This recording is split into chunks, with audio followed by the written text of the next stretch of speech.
3.5 Motivation and Exercise Adherance by Tom Hopper. Motivation. Motivation is defined by Jill in 1986 as a drive to fulfill a need. And in this scenario, John is a pupil whose parents want him to get involved in swimming to avoid him becoming obese, which leads to some problems in the past, because of problems in the past for his family.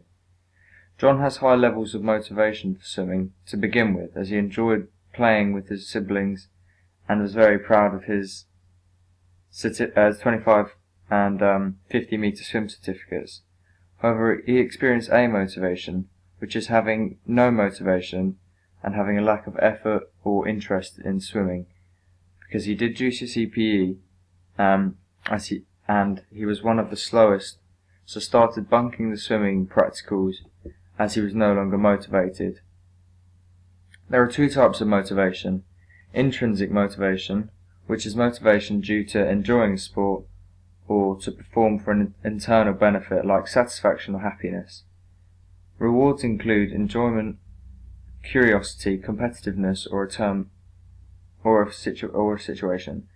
Then there is extrinsic motivation, which are things that happen outside your performance that you can't control, and these help improve overall performances as you want to improve.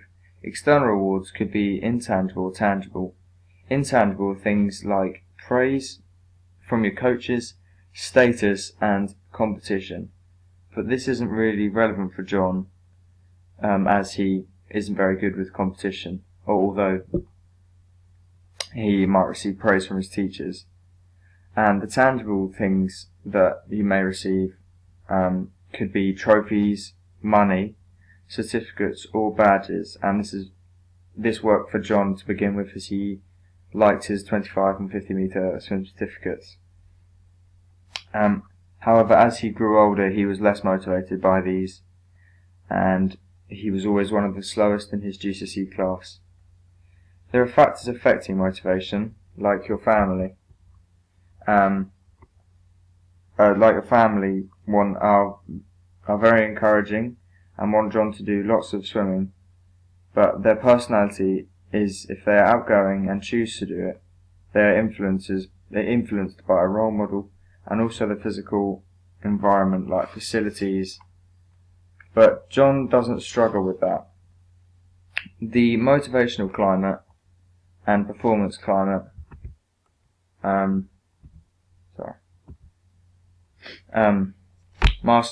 performance climate. Mastery is the idea of trying to improve your abilities. So to begin with, John feels he needs to improve with his siblings, but as he gets to GCSE, it was his performance as it was concerned with the outcome and to do with speed, and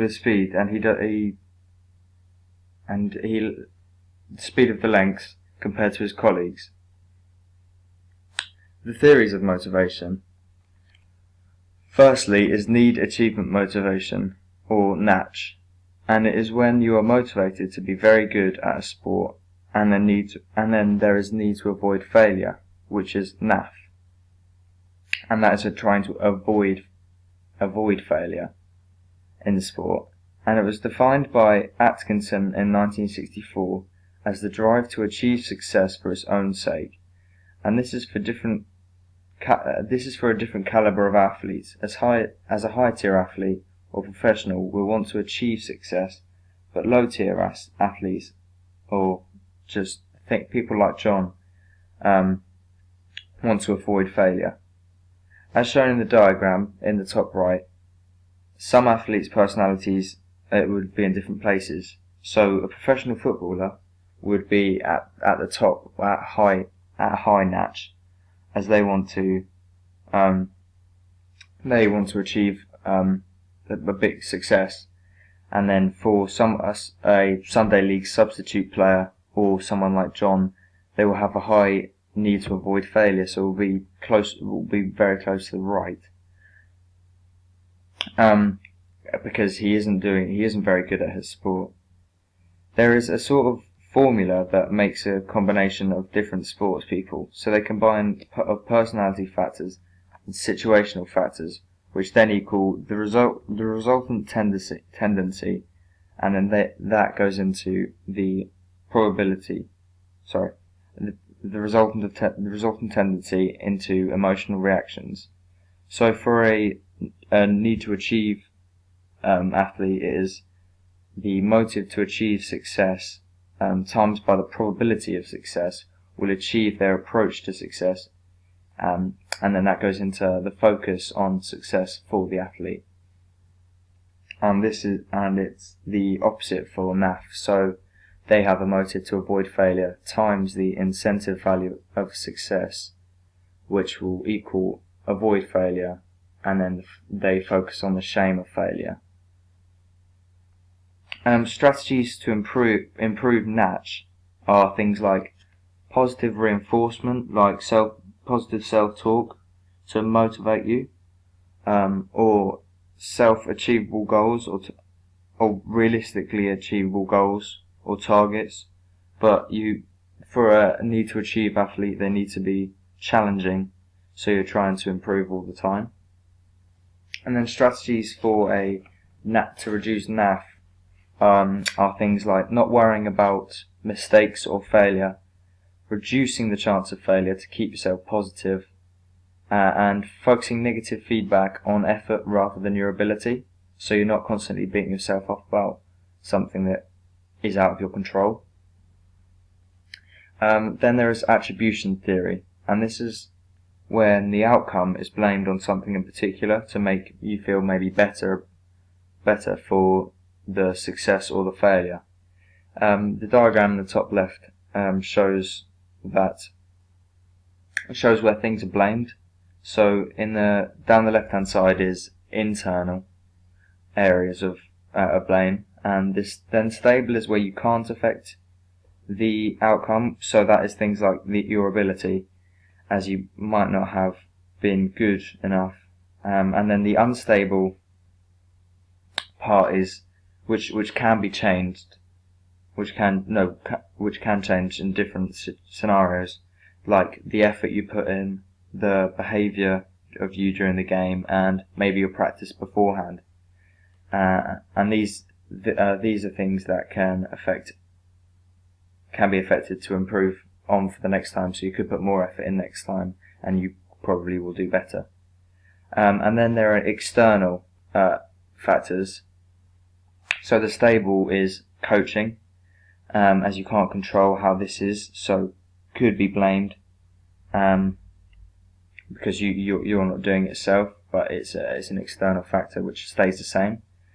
And then there is external unstable, which you can't control but can change in different scenarios. So like luck, the opposition could be very lucky on the day, or the official's decision, so the referee could have made some wrong decisions against you. And then the level of teamwork, so you could have worked really well together, or you could have had a bad day together and played really badly. If you win, the best thing to blame it on is your ability, as all your effort, as this will make you motivated for the next time, and keep you positive.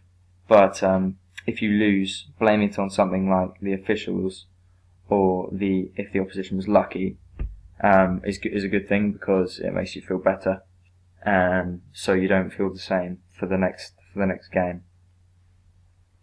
Finally, achievement goal theory is that there are two types of performers, and one is ego orientated and one is goal orientated.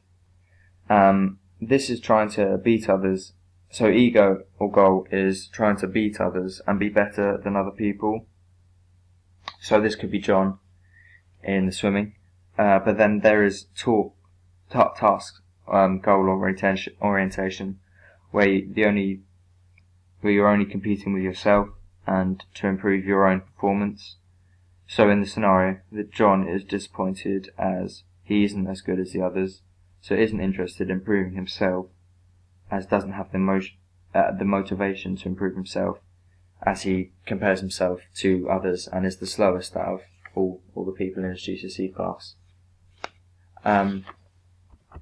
Exercise adherence. There are reasons for and against exercising, and for a lot of people they can be personal, environmental and activity related factors which do affect it. So reasons for exercising are things like improving your fitness, having endorphins, which are positive and happy feelings or thoughts, and then some people may want to improve their image, or improve their physical and mental health to maybe avoid disease or mental problems. Barriers for not exercising it's quite a big commitment, as there is a lot of time needs put into it, or people don't have the money available for a gym membership, or they might be embarrassed when they go to the gym, or just go on a run. Determinants of exercise adherence are the personal, environmental and activity related factors. So an example of a personal factor is for exercising is in order to improve your shape/image, so it's for yourself, for your personal gain.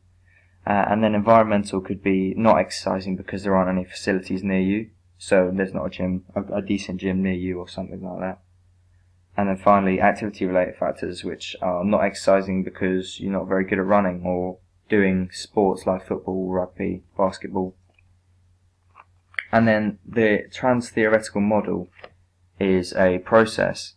So for someone like John, that people go through about thinking about doing sport.